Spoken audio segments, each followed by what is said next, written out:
Hi everyone, and welcome back.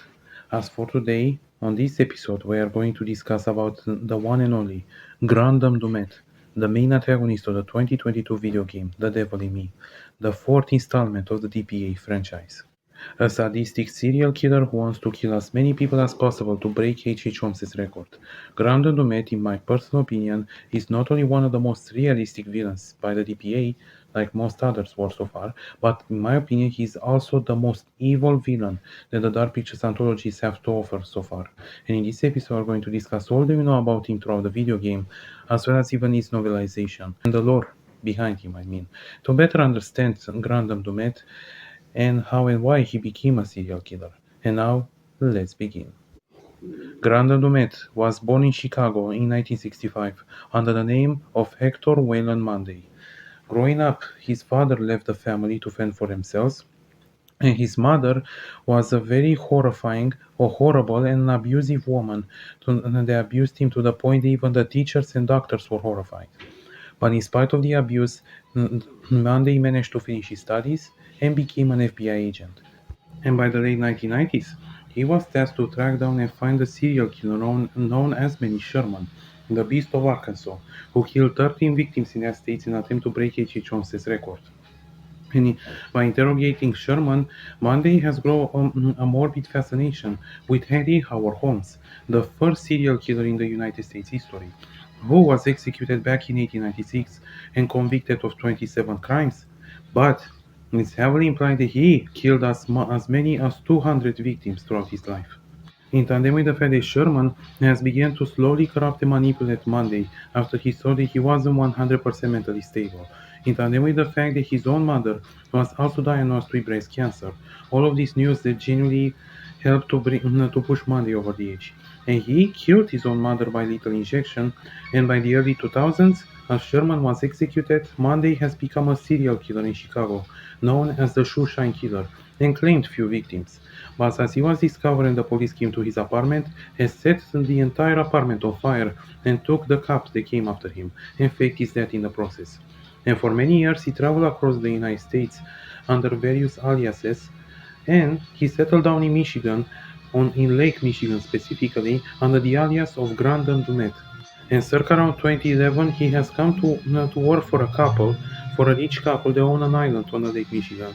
And he pretty much earned their trust, and by 2017, as the couple passed away, which I believe that he might have something to do with this, they left the entire estate and all their money to him. And he used all of this money to remake the island into a replica of Murder Castle, just like how H.H. Holmes had it. And so he began to lure victims on the island in order to kill them, in all of this in order to break H.H. Holmes' record. As by the time of the game, he killed approximately 180 people. He even killed all the construction workers involved. And he took all their bodies and reformed them into animatronics. And before the events of the game, he lured the family, a true crime author, Joseph Morello, and his family to the island under the pretext that they were being to a vacation. But he ended up killing his wife and his brother and took his daughter as a hostage in order to use him to impersonate him for the upcoming set of victims. As now, as of 2022, he has become to lure the protagonist, a TV crew known as the Architects of Murder, comprised of Kate, Mark, Jamie, Erin, and Charlie, who he lured on the island and had Morello to impersonate him in order to trick them. Now, on the island, he has tormented the protagonists in many ways, playing with them, luring them in traps, trying to kill them at every point in the story, and depending on the player's choices, the protagonists either survive or eventually die. And now, before we continue, we need now to stop and ask ourselves, is Du'Met evil? And I put this question because, while yeah, this guy is a psycho, it should be noted here that this man is a tragic psycho, given the fact that he was abused by his mother, his father abandoned him, and his whole upbringing and life in general were not happy. And honestly, his transformation into a killer, while it wasn't inevitable, it was absolutely guaranteed, judging by the environment he grew up in.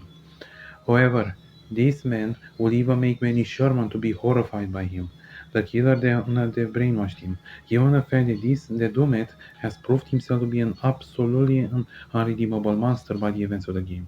And while his upbringing is horrible, he does not excuses all the things he has committed. He has no respect for life, for anyone or anything else, not even for his own, and only wants to break Holmes's record so he can only be immortalized in history, not for any other reason. Further proving he only cares about himself as well as fame. And for what makes him even worse is the fact it's revealed later that he killed Joseph Moreno and his daughter. And the fact that he proved himself be capable of child murder is an absolutely horrible thing to me. And in the end, the answer is yes. This guy is evil and is pretty much pure evil in my opinion. And at the end depends entirely on the player's choices, whether he kills the protagonist one by one or the protagonist escapes from him and he seemingly dies into a boat accident. But regardless of ending, Du'Met still lives at the end, and unfortunately, he will soon find a new set of victims. So in the end, who is Granthem Du'Met? He's nothing more but a psychopath who had a tragic backstory that made him in pretty much in who he is. A man that went through much suffering and abuse throughout his life that became a monster in his own right. And a monster that will stop at nothing and sacrifice pretty much anybody to achieve his goal. And a monster that could easily be called as one of the most evil and most realistic video game villains ever made. Thanks for watching. Don't forget to give a like and subscribe and have a nice day.